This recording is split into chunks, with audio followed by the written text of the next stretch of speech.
It started with one photo, a single image leaked online.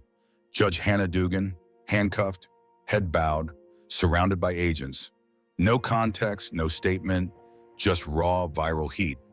Within hours, the image spread like wildfire. News banners, podcast debates, talk show panels. It dominated every screen. And just like that, the Senate demanded answers. But what happened inside that chamber went far beyond one arrest. This time, it wasn't a politician or a federal agent walking in. It was Denzel Washington. Not as an actor, not as a celebrity, as a citizen who had spent the last 2 years investigating corruption quietly, relentlessly. And by the end of the day, Senator Chris Van Galen wasn't asking the questions. He was dodging them. "Stay with us," the anchor said, "because what's about to unfold in this room may rewrite everything we've been told." The photo had first appeared at 6:14 a.m., anonymously posted by an obscure X account with under 200 followers. A judge in federal custody. No caption, no explanation, just chaos. Within 20 minutes, cable news grabbed it. Within 30, Senator Van Galen was on air calling the photo disturbing, un-American, and proof of institutional decay. By noon, the Senate Oversight Committee was in emergency session. The agenda, the FBI under Director Kash Patel and its growing shadow over constitutional lines. Cameras rolled as Denzel entered the chamber, not with authority, but with truth. He wore a dark charcoal suit, no entourage, just a worn leather folder tucked under his arm. The tension in the room was suffocating. Senators shifted uncomfortably. No one made eye contact. Senator Van Galen sat at the center of the semicircle, staring at nothing in particular. He didn't look up as Denzel took his seat. The first voice wasn't his. It was Senator Durbin. "We've all seen the image," Durbin said dryly. "A federal judge, in cuffs, no formal charges, no statement. Mr. Washington, what the hell is going on?" Denzel opened his folder, looked down at the untouched documents, then closed it again without removing a page. "What you saw," he said calmly, "was the end of a long road, not the beginning." A stir ran through the room. "So this was sanctioned?" Durbin leaned in. "I'm saying this. No one, not judges, not senators, not even FBI directors, sits above the law." That hit like a brick. Van Galen shifted. His fingers reached for the microphone. "So you're suggesting the image was leaked deliberately?" Denzel shook his head. "No, but I can tell you this. It wasn't leaked by us." Another jolt. The room tensed. Senator Gillibrand spoke next. "Do you know who did leak it?" "Not yet," Denzel replied, "but I will." Then he turned directly to Van Galen, not confrontational, not hostile, just locked in. "You've spoken about accountability, Senator," Denzel said. "I hope you'll embrace it now." Van Galen narrowed his eyes. "Let's not make this about me." "It's not," Denzel replied. "It's about trust. And that trust broke the moment justice became something we apply only when it benefits our side of the story." Silence. Heavy, shifting silence, the kind that signals the beginning of something dangerous. Van Galen straightened, eager to regain control. "Let me remind you, Mr. Washington," he said sternly, "this committee was convened to investigate whether federal power crossed a constitutional line, not to host a political performance." Denzel didn't blink. Van Galen leaned in closer, voice rising. "You're defending the public arrest of a sitting judge, without formal charges. That's not just reckless. That's dangerous. That's not just unprecedented, it's dangerous." The accusation hung in the air like smoke, but Denzel Washington didn't flinch. "What's dangerous," he said calmly, "is when power gets so comfortable, it starts protecting itself instead of the people." A hush settled over the chamber. Then Senator Van Hollen reached into a folder of his own, extracting a crisp document, a printed email chain. "This," he said, holding it up theatrically, "is an internal memo from your foundation, dated 3 days before Judge Dugan's arrest. It outlines something called a media strategy. Would you like to explain that, Mr. Washington?" Denzel didn't even blink. "Yes," he said. "It's called transparency." "Transparency?" Van Hollen scoffed. "From where I'm sitting, it looks a lot more like manipulation." Finally, Denzel leaned forward, not aggressively, just enough to close the space between truth and discomfort. "Senator," he said, voice steady, "your office gave 3 interviews this morning. You stood on national television and called the arrest of a corrupt judge an attack on democracy. Is that not a media strategy?" A ripple moved through the room, quiet murmurs, exchanged glances, discomfort. Van Hollen straightened in his chair, tone sharpening. "Don't deflect. The public deserves to know what led to this. What exactly did Judge Dugan do?" Denzel paused, just long enough to let the silence ask the question twice. Then he spoke. "Let me ask the committee something," he said. "If a judge alters rulings after the verdict, if someone in her chambers is caught redacting official case records, what would you have me do?" The silence that followed wasn't awkward. It was stunned. Van Hollen opened his mouth, but the words didn't come. Senator Cruz finally broke the pause. "Are you saying there was tampering inside her courtroom?" "I'm saying," Denzel replied, "we found enough evidence to act. Enough to keep digging." Van Hollen jumped in, louder now. "Then why didn't you release that to the public?" "Because it's not finished," Denzel said. "Because I don't conduct justice on social media. I don't run trials on Twitter." A few quiet laughs escaped from the gallery. Then Denzel's tone shifted, low, firm, surgical. "You say this hearing isn't political theater, Senator, but you called it before asking a single question about the facts." Van Hollen's face darkened to shade. "You're playing games." "No," Denzel said. "I'm ending them." He turned to address the full chamber now. "You want to talk about crossing lines? Let's talk about everyone who knew what was happening in that courthouse and did nothing. Let's talk about who Judge Dugan was connected to and why no one ever dared to ask until now." The power in the room shifted again, visibly, palpably. Van Hollen had entered the hearing as the accuser, but now he looked cornered. No more rustling papers, no whispered sidebars, just that faint mechanical hum of a camera lens adjusting focus. Then, Senator Marsha Blackburn leaned into her mic. "Mr. Washington," she said carefully, "you mentioned connections. What kind of connections are we talking about here?" Denzel answered without hesitation. "Judge Dugan maintained regular contact with 2 nonprofit organizations. Both received federal grants. Both had board members with direct financial stakes in active court cases." A louder murmur swept the room. Reporters scribbled faster. One senator blinked hard. Blackburn raised an eyebrow. "Are you saying she ruled in favor of organizations that paid her?" "I'm saying," Denzel answered, "that we uncovered patterns of judicial decisions that consistently aligned with the financial interests of her close associates." Van Hollen cut in, irritated now, almost desperate. "Let me remind you, implication is not evidence." "I agree," Denzel nodded, "which is why we didn't act on implication. We acted on audit trails, intercepted communications, and sworn affidavits." He paused. "And trust me, we're just getting started." He paused, then added, calmly, firmly, "And we're not done." That sentence didn't echo. It landed.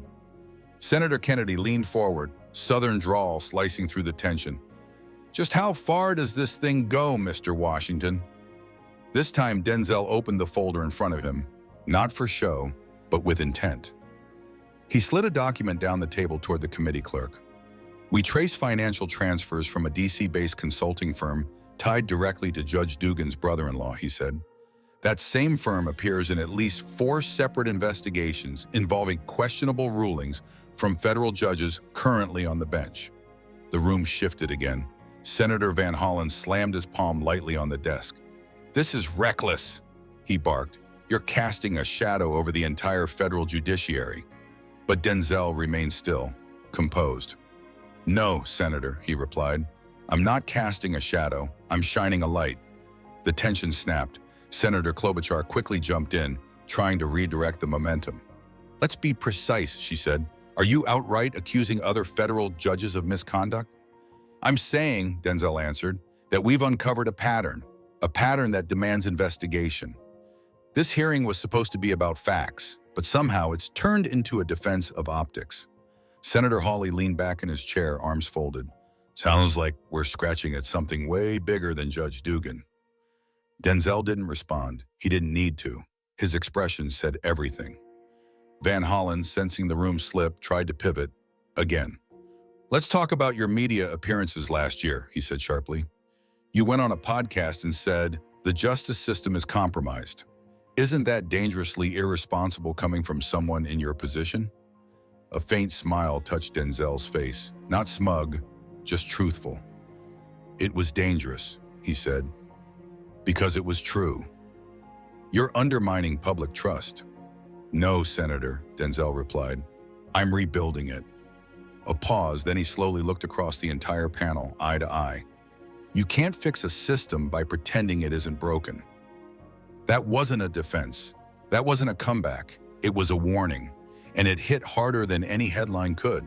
The hearing, once meant to humiliate him, had transformed into something else, a reckoning. Recess was called, but no one really left the room. Staffers rushed into hallways with phones pressed to their ears. Reporters whispered in corners, comparing notes. Senators gathered in tight clusters, some whispering, others pacing. Van Hollen leaned toward Klobuchar. His voice was low, but his body language screamed frustration. Meanwhile, Senator Hawley approached Denzel's table. He said nothing, just nodded, then walked past. Senator Blackburn didn't move at all. She kept flipping through her notes, the quiet tap of her pen breaking the silence. And Denzel, still seated, still calm, still waiting. Behind the scenes, phone lines buzzed in D.C. newsrooms, law firms, and even the Justice Department. Everyone was asking the same question. What else does he have? 10 minutes later, the committee reconvened. The chair called the session back into order. Van Hollen cleared his throat. "Mr. Washington," he said, "let's return to your earlier claim that Judge Dugan's arrest was part of a broader investigation. Are there other warrants? Other judges under review?" Denzel answered without hesitation. "That information is sealed," he said. "But yes." The room went still. It landed like a hammer on stone. Senator Sheldon Whitehouse jumped in, stunned. "So what you're saying on the record is that there is an active investigation into multiple federal judges?" "What I'm saying," Denzel replied, is that integrity doesn't stop at the edge of a black robe." Van Hollen's voice dropped, almost a whisper now. "If what you're implying is true, Mr. Washington, you've just declared war on the judiciary." But Denzel's tone never changed. "No, Senator, I'm holding it accountable." Silence, again. Not nervous silence, this time consequential. Then Senator Cruz leaned in. "Do you have evidence linking any of these judges to political actors, lobbyists, legislators?" Denzel didn't answer right away. Instead, he opened his folder once more. This time, he pulled out a different document. "I have communication logs," he said, "between Judge Dugan's office and a legal advisory firm that employs 2 former congressional staffers. One of them worked for this very committee." "I have communication logs," Denzel said, "between Judge Dugan's office and a legal advisory firm. That firm employs 2 former congressional staffers. One of them worked for this committee." The room went ice cold. Senator Van Hollen's pen slipped from his hand. Blackburn froze mid-note. The cameras zoomed silently. The clerk approached to collect the document, but Denzel held it back. "This isn't for the public record," he said calmly. "Not yet." Senator Klobuchar stood, now visibly tense. "If you're making accusations against current congressional staff, Mr. Washington, you'll need to provide those documents." "And I will," Denzel replied, "to the proper investigators, not to a committee that's already scripting the outcome." That line didn't just sting, it punched through the veneer of authority. The atmosphere shifted again. This wasn't tension anymore. It was exposure. Real names, real stakes, real fear.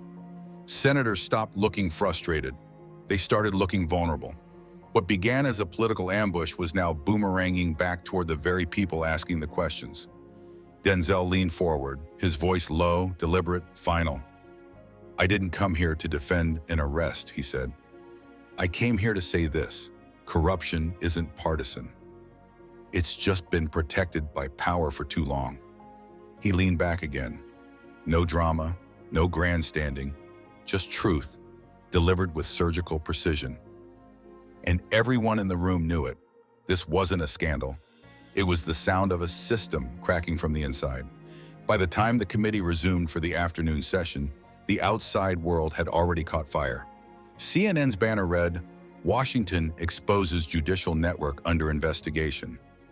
Fox countered with, "Corruption crackdown, whistleblower drops names on Capitol Hill." On social media, it exploded. But inside the chamber, Denzel wasn't finished. He opened his folder again. This time, he drew out a sealed manila envelope. He didn't say anything at first. He just held it up long enough for the cameras to capture it. Then, "Before this hearing ends," he said, "this will be delivered to the Inspector General's office." Inside are sworn statements from two whistleblowers, both former staffers in Judge Dugan's chambers. A jolt passed through the room. He placed the envelope gently, intentionally, on the desk in front of him. Senator Gillibrand leaned in, voice softer now. "What do these statements allege?" "That Judge Dugan altered sentencing recommendations," Denzel said, "that she accepted briefings from outside consultants, and that she instructed staff to scrub digital case files after verdicts were handed down." Some senators stared blankly at their notes. Others looked away entirely. Van Hollen no longer bothered hiding his irritation. "This is a spectacle," he snapped. "You're using unverified testimony to smear public institutions." "No," Denzel said. "I'm documenting why public trust has already collapsed." He tapped the envelope gently. "Two people risked everything to tell the truth. They came to me because the internal reporting channels led nowhere. They said their complaints were buried, and when they asked questions, they were reassigned." Senator Kennedy leaned in. "Are these staffers named?" "They are," Denzel nodded, "and they're willing to testify." Van Hollen's voice pitched higher now, nearly shouting. "Then why not bring them forward right here?" Denzel didn't flinch. "Because," he replied, "this committee never asked to hear them. It only asked to hear from me. It asked to see me." The jab landed clean. Senator Cruz couldn't hold back a smirk. "Sounds like the wrong witness is sitting in that chair." The gallery laughed, nervously. Even the stenographer paused, glancing up from the keys. Denzel continued, steady as ever. "The whistleblowers? They weren't the first. We've tracked nearly a dozen informal complaints across 3 federal districts, all involving similar behavior." He paused, scanning the panel. "You want to know what they all had in common?" No one answered. They were buried, quietly. No escalation, no accountability. Senator Gillibrand frowned. "Do you have proof?" "Internal memos," Denzel replied. "Unredacted logs. We're compiling it all for federal review." He paused again. "And we're not the only ones doing it." That line hung in the air, heavy and unfinished. Senator Blackburn narrowed her eyes. "Who else is involved?" Denzel offered a quiet surgical reply. "Let's just say the rot didn't go unnoticed." The room felt different now. This wasn't about Denzel anymore. It was about who looked the other way. And for the first time that day, Van Hollen had no rebuttal. Not because he lacked questions, but because he finally understood what this was and who it could implicate. Denzel hadn't moved all day, but now he sat straighter. Tension, yes, but not fear. Readiness. He reached into his folder one final time, pulling out a single page. Not a sealed envelope, not a secret memo, just a sheet of paper with one name printed on it. He didn't say the name. He didn't have to. Senator Josh Hawley read it first.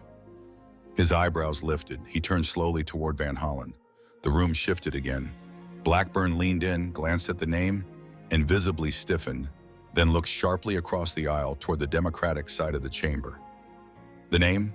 A sitting senior judge, not just any judge, a longtime appointee, one who had built his brand on judicial reform and ethics oversight. Van Hollen spoke slowly, carefully. "You're not seriously suggesting he's involved?" Denzel met his gaze, unflinching. "No, Senator. I'm stating it as a matter of record." The chamber went dead quiet. Denzel continued, "Financial records show Judge Dugan received payments from a legal trust partially managed by this individual's office. That trust funneled money to consulting groups that show up in over a dozen case files. None of those conflicts were disclosed," Senator Whitehouse interjected, flustered. "This is outrageous. You're accusing a respected jurist of laundering influence through a trust fund? I'm not accusing, Denzel said. I'm presenting data, receipts, timelines, overlaps between rulings and financial transfers. Gillibrand looked visibly rattled. Have charges been filed? Not yet, Denzel replied, but a sealed inquiry is underway. Van Hollen snapped. Then why mention it here? Denzel didn't miss a beat. Because this committee asked me to explain an arrest. But that arrest was just the first thread. I'm showing you the rest of the sweater. That metaphor hit harder than anything yet. The room reeled. Senator Kennedy scratched his chin. You're saying this wasn't one judge going rogue. I'm saying it never is, Denzel said. Van Hollen tried again, less certain now. This kind of disclosure undermines public faith in the judiciary. You're making this institution bleed on national television. Denzel leaned in, his voice not louder, but sharper. No, Senator, it was already bleeding. I'm just showing the public where the wound is. No one spoke. Seconds ticked by. Then Senator Hawley broke the silence. If what you're saying is true, this goes way beyond the Department of Justice. It does, Denzel nodded. That's why I briefed a senior oversight council. And that's why this isn't going away. Van Hollen looked back down at the name on the page. For the first time all day, his hands fidgeted. Van Hollen's hands fidgeted. For the first time. Because this wasn't a political stunt anymore. This wasn't a speech from a headline chaser. This was a career figure, a respected public voice, delivering proof. And one name had just changed everything. Not because it was shocking, but because it wasn't. Everyone in that room already knew who it was. They had just never imagined someone would say it out loud. The tone in the chamber shifted. Officially. The sharp, confident questions were gone. In their place, hesitant phrasing, nervous glances, and whispered instructions to aides. This wasn't about exposing Denzel anymore. Now it was about surviving the fallout. Van Hollen, trying to claw back control, spoke up. Mr. Washington, your testimony today has stirred serious concern in this chamber. But let's not forget, the purpose of this hearing is process, oversight, procedure. He straightened his notes. So let's return to the core issue. Who authorized the arrest of a sitting federal judge? Denzel didn't blink. It was a coordinated decision, he said, between the Bureau, the Department of Justice, and the U.S. Marshal Service. Van Hollen pressed harder. Then where was the oversight? Why wasn't this committee informed beforehand? Denzel tilted his head slightly. Because congressional committees aren't informed before a sealed warrant is executed. That's not oversight, Senator. That's interference. Senator Klobuchar spoke next, her tone softer now. You've made some serious claims today, Mr. Washington. Do you fully understand the weight of what you're doing? Denzel nodded calmly. Yes, that's why I didn't come empty-handed. He gestured to the growing stack of files on the table. I brought documents, testimony, digital trails. I brought facts. What this committee does with them is no longer my responsibility. Van Hollen leaned in, more direct. Then let me ask plainly, do you believe there's corruption in the federal judiciary? Denzel didn't hesitate. I don't believe it. I've seen it. The oxygen left the room. That line wasn't dramatic. It wasn't even loud. It was conviction. Senator Cruz followed up. Have any of the individuals named in your findings reached out to members of this committee? Van Hollen bristled. That's speculative and inappropriate. But Denzel answered anyway. Yes. Heads turned sharply. We've seen call logs, calendar invites, even text messages. One of the nonprofit executives tied to the payments met with a sitting senator's chief of staff. Just days before Judge Dugan ruled on a major financial regulation case.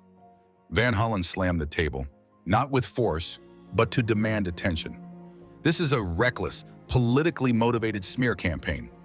It damages the foundation of our democracy. Denzel let a few seconds pass, then answered, only if it's false. Silence. But this time, it wasn't fragile. It was realization. The committee had started the morning aiming to discredit Denzel Washington. Now they were scrambling to keep up. Senator Blackburn leaned into her mic. Mr. Washington, what do you need from this committee right now? Denzel scanned the chamber slowly. Two things, then he said. a formal review of the judicial appointment vetting process, and independent oversight of court-affiliated nonprofit organizations. That's where the trail starts. Van Hollen opened his mouth to object, but didn't, because deep down, every person in that chamber knew. This wasn't about politics anymore. This was about survival, and no one knew whose name was next. The hearing had stretched into the early evening, but no one left. Phones buzzed, cameras rolled. Even the interns had stopped taking notes. They were just watching now, watching Denzel Washington, still seated, still composed, still holding the weight of a system on the edge of exposure. They weren't taking notes anymore. They weren't whispering. They were just watching, eyes locked on Denzel Washington, and Denzel still poised, still in control. Senator Klobuchar tried to shift the tone. Mr. Washington, this committee doesn't entertain conspiracy theories. If you're alleging criminal conduct, submit the evidence to the appropriate authorities. Denzel didn't raise his voice. He didn't need to. I already have. He paused. That's why this hearing feels so uncomfortable. There was no arrogance in the statement, only certainty. Van Hollen tried once more to steer the narrative. You've talked about corruption, about connections, but what you haven't answered is why. Why would a judge like Hannah Dugan risk it all? Denzel gave a slow, small nod. Power, he said, and the belief that no one would ever dare question it. He let the silence stretch.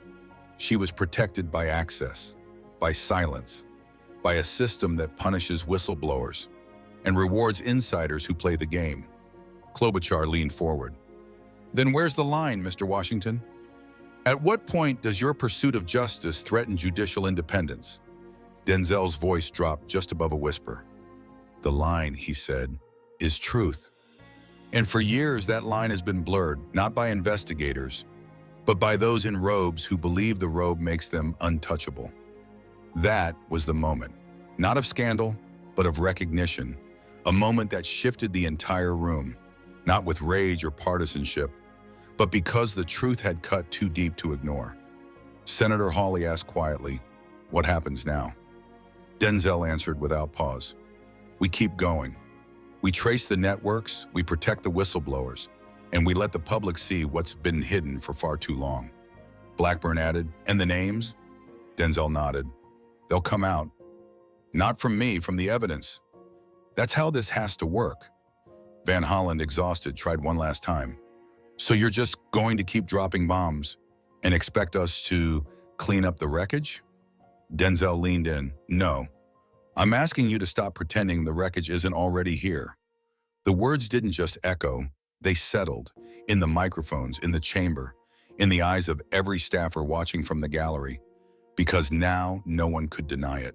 This wasn't Denzel Washington tearing down the house. This was Denzel pulling back the curtain. And behind it, a system that had protected itself for too long.